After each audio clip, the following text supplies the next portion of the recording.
A weight loss endeavor can be tricky with all the information out there, especially with the differing information contingent on your fitness level, gender, lifestyle, and everything in between.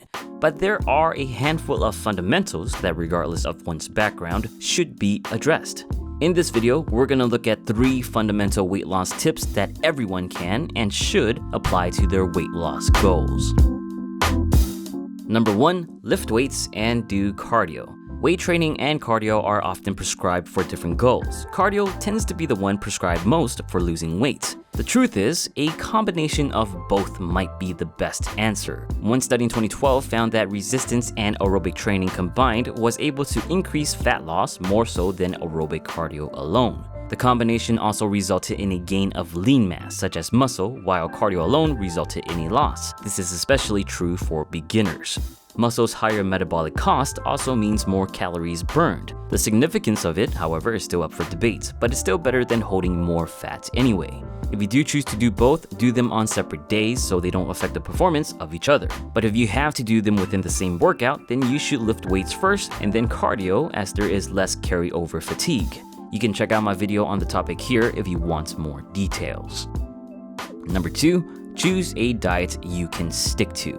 Seems easy and logical enough, but it's much more difficult and confusing when you're not sure where to start. Intuition tends to lead us to follow the advice of others, especially those that already have the results you want.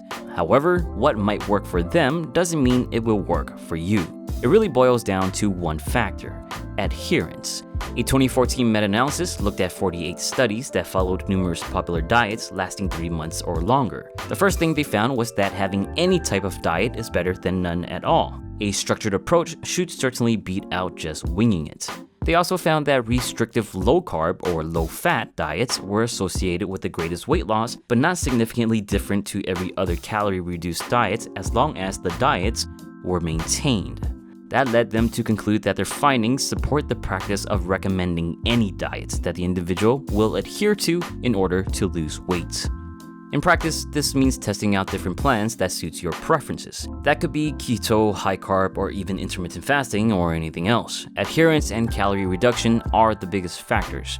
Fortunately, if you follow the first tip of lifting weights and cardio, then you should be burning a solid number of calories, thus have some buffer room for a larger food calorie intake.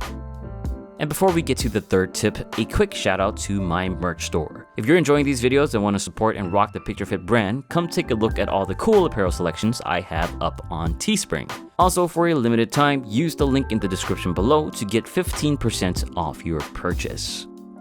And number 3, to no surprise to my regular viewers, get your protein.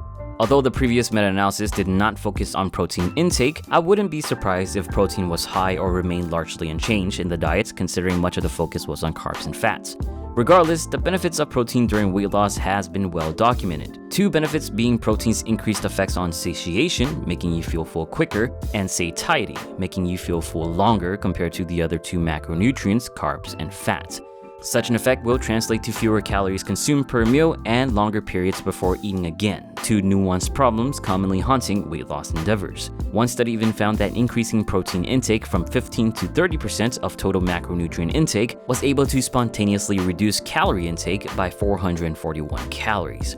And then there's also thermic effect. In short, protein requires more energy for your digestive tract to process. For every 100 calories of protein consumed, about 35 calories are used to process it. Carbs and fats, conversely, take a meager 5 to 15 calories. And of course, protein's direct connection to muscle growth and preservation. A common misunderstanding is that when you lose weight, you're only losing water and fat. In reality, you're also losing muscle mass. Having more protein not only attenuates this issue, it can also lead to an increase in lean mass when paired with lifting weights. Again, especially true for beginners that benefit from something known as newbie gains. To me, it's a no-brainer to eat more protein when you're trying to lose weight. As far as how much, 1 gram of protein per pound is a good starting point, but some studies do show a benefit to more.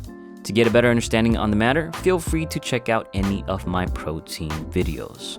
Or frankly, check out any of my videos if you simply want more good old fitness information. Share some tips you might have that can benefit everyone in the comments below. Again, feel free to check out my merch store to get some dope PictureFit apparel, and for a limited time, use the first link in the description to get 15% off your order. As always, thank you for watching and get your protein.